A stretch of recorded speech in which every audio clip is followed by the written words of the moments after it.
EX-ARM is about a teenage boy named Akira who ends up getting hit by a truck, and then he gets his brain placed in sort of experimental technology called an X-ARM, and then wakes up in like 2030. He got hit by the truck in like 2014, so he was out for a while. He's in the future. Turns out that X-ARMs are sort of technologies that are implied to just be from aliens, but we don't see any aliens in this. But the doctor who discovers them describes them as being from space, so it's alien technology that's way more advanced than anything humanity has. So back in like 2020, a bunch of X-ARMs went absolutely apeshit on Tokyo and just started forming small black holes and sending out EMPs that absolutely devastated the city and possibly the world. So the main character has absolutely no idea what's going on. Turns out some of his memories are suppressed, but this doesn't super matter. And he ends up joining the team that is essentially a government organization in Japan for tracking down X-ARMs so that they can be destroyed. Despite being an X-ARM, his willingness to help and possible prior knowledge to the Tokyo incident, as it was called, allows him to get on the team. He is assisted by plenty of other police detectives, but I think the most notable of which is a detective girl who is a human and has the access code to unlock her partner, which is this, like, android girl. There isn't too much to say about either of these characters. I would say probably the android girl has a character arc about learning to be more human, very cyberpunk, very, very typical, very cliche. And the other girl has a character arc, I guess, not really. We find out that her brother was killed in a terrorist attack, but spoilers, he wasn't really killed in a terrorist attack, and he has now become a terrorist. And it's honestly a crazy situation because normally you'd have characters sort of blubbering about that for a lot longer. She shoots at him with her gun in the same scene she finds this out at. I mean, she has a mental breakdown over this, but to this girl's credit, she's ready to fucking get things done. Akira himself is standard protagonist. I want to help people. Ooh, I have a dark side and I'm losing my humanity because this is a cyberpunk series, so of course, we have to talk about what it means to be human, which is a sort of underlying theme throughout X-ARC. And there's other side characters, none of whom really matter, except for the sort of like Muslim terrorist guy who's from the desert. They're very unspecific where he's from, but he's from the desert. And at one point, he's fighting in the dark, and then the scene just cuts, and he's just in his underwear for some reason, and I'm not sure how that happened or why he took all of his clothes off, but you get to see that he's really fucking ripped and he has tattoos all over his body, and he was pretty fucking badass in that scene. Honestly, the most badass character in this is probably Desert Man because he has no fucking special powers. He's just kind of awesome. Other than that, I will talk about the character designs themselves, and actually, before we talk about the character designs, let's talk about the elephant in the room, right?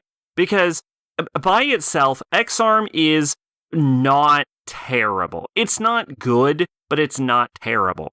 And from what I understand, the big thing about the manga is the manga itself is pretty mediocre, but it's known for having really good art.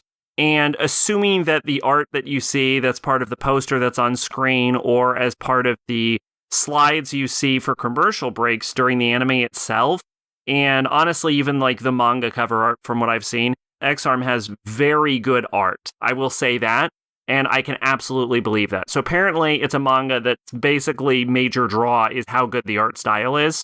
And I will say, as far as the characters' designs themselves, were there not flaws with the animation and modeling in this anime, I imagine I would if this was like a better done 2D anime or it looked more like the manga's art style, I would give absolute commendations to the character designs in this. I would say they were well done if the anime itself did not look like shit. But I will say that the reason I think most people have a problem with X-ARM, in fact, the entire reason I watched this is it's supposed to be absolutely terrible. I think that's an exaggeration, is that X-ARM, there's no way around this. For a manga that is known almost specifically for having great art, the anime looks like complete horseshit. Now, the anime itself is a sort of 3D anime done by Studio Visual Flight, and needless to say, they are not Sanzagen because holy shit is it bad.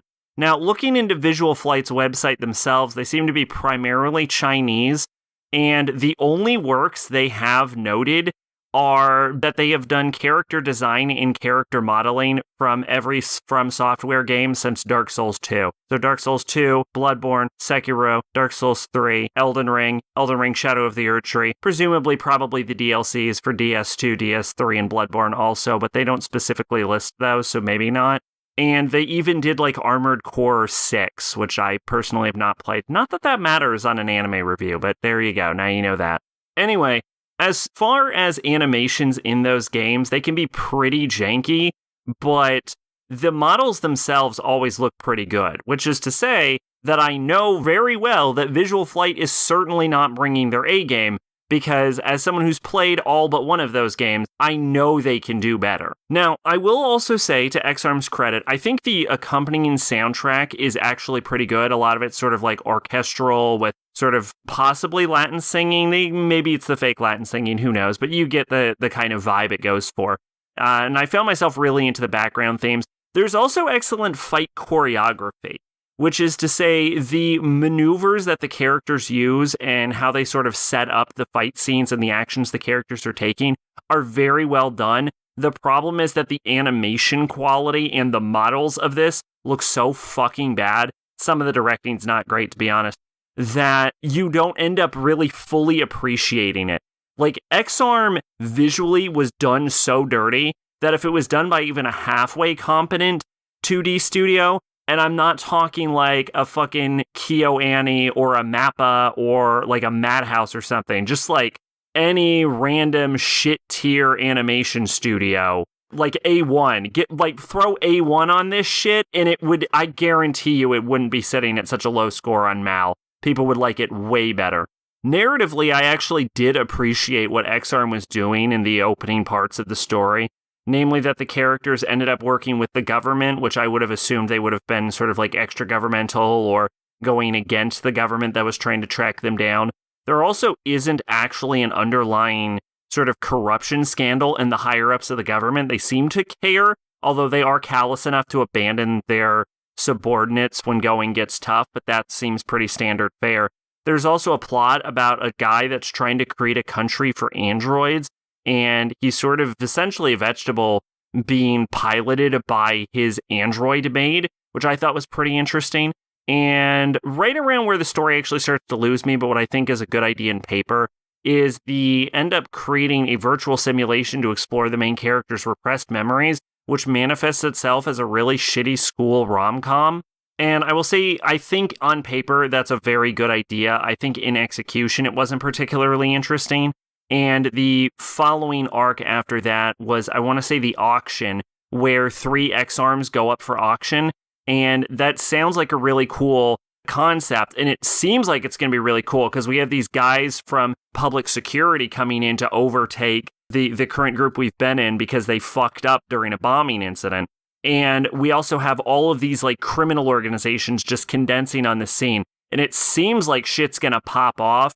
And then the main villain reveals himself and he's just some fucking robot guy. And then it just turns into an endless series of action scenes. And well, as we described, the action scenes would be good if the show didn't look like trash. So you end up having to sit through like 4 or 5, 6 episodes of just fucking trash tier animation with lackluster characters. I was actually really surprised at how good EX-ARM was outside of the visual element in like the first 3 or 4 episodes.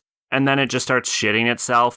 And it's not like all at once. Like there's no moment where EX-ARM becomes bad. It's just slowly releasing shit into its own pants. And then by the end, you're like, well, it started okay, but now there's too much shit in its pants and I can't enjoy this. Twitch and Discord in the description. I've been Sacrobolic, your envoy of hope. Bye-bye.